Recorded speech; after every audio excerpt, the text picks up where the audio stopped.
I think it's pretty safe to say that one of the most mysterious characters within the Star Wars sequel trilogy has got to be Supreme Leader Snoke. This is Mike Zero. If you guys are new to the channel, do make sure to subscribe to see future Star Wars content.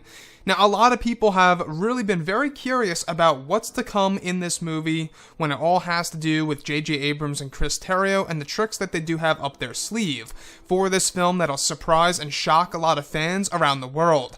Now, these past couple of weeks or so, we've been learning a whole lot more about this film when it comes to some of the set leaks, the set designs, the concept art and storyboard descriptions, etc. One of which has all to do with a major hint and/or indicator of Snoke being Darth Plagueis in this movie.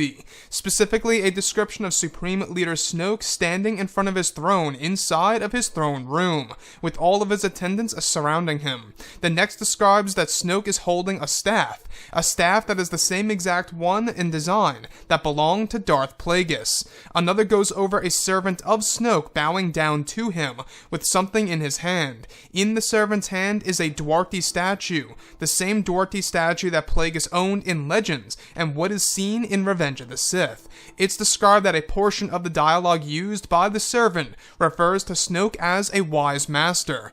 So I really want to go over a couple of parts about this that really do lead me to believe that this is indeed the whole entire plan for J.J. Abrams and crew, is that, of course, to make Snoke into Darth Plagueis. Now, some of you guys out there may totally hate that idea, and some of you guys out there may totally love that idea, which is perfectly fine and okay and all. But if you look at what they have been trying to do with this film, they are trying their very hardest to find ways in order to connect it to the prequel trilogy in a very respectful way that'll truly connect all 9 movies together into one big epic franchise. So if we do look at the character of Darth Plagueis, we do know that there is a lot of mystery to this character in the canon version. So in the canon version, alright, Darth Plagueis is yet to be revealed as any kind of species. We don't even know his species in canon. So in Legends, he is a moon. Now, in canon, he's nothing as of yet. So Snoke, for all we know, could very well be Darth Plagueis' species in, of course, the Star Wars Legends material.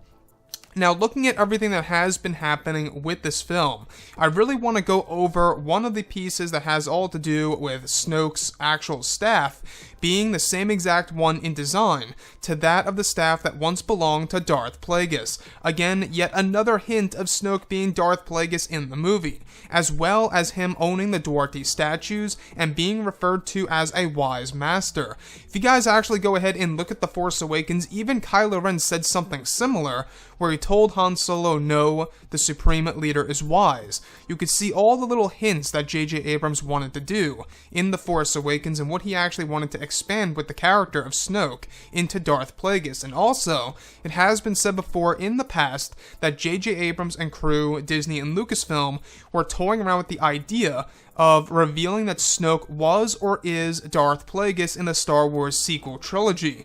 Now, if they do end up doing this in the finalized version of the movie, I think that some fans would have a problem with it, because if he is indeed Darth Plagueis, that would actually lead a lot of people to say to themselves, out of all the characters, Darth Plagueis, one of the most powerful beings in the Star Wars universe, was killed by no other than Kylo Ren / Ben Solo. And I think that people out there would have a problem with that. If you guys wouldn't have a problem with that, I could totally understand that as well. But I think that what JJ and Chris Terrio have to do is that they do have to find ways to connect it to the prequels, and which they will, but they have to find ways that's actually going to make sense, and one general idea that's going to connect all 9 movies into one big movie that even comes before Episode 1, The Phantom Menace, to truly make it feel historical. So that's the thing here with Episode 9. It's a very important film, not just for Disney and Lucasfilm, but also for the Star Wars community.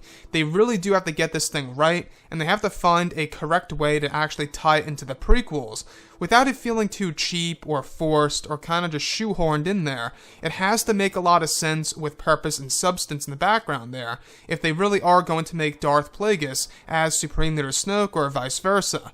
Now, I think that one of the major hints that Snoke is still alive, obviously, is the Force bond at the very end of the movie, still being active between both Rey and Kylo Ren. I think that's a dead giveaway. That, or they're just stuck with that ability for life, and that's ultimately what's going to bring them back together again. So, with that being said, guys, what do you think about this whole entire situation with Supreme Leader Snoke? We do know that Andy Serkis canceled his appearance at Keystone Comic-Con some months ago in order to take on the role of a very important character for a specific secret project that would require motion capture. And that to me sounds like Supreme Leader Snoke, guys. I don't know who else he could possibly be, but it sounds like Snoke to me. But anyways, guys, let me know what you think about all of this below in the comments. And if you guys did enjoy the content for today, do make sure to drop a thumbs up on this video to support the channel. I thank you all so very much for the kind support, and I'll catch you guys next time.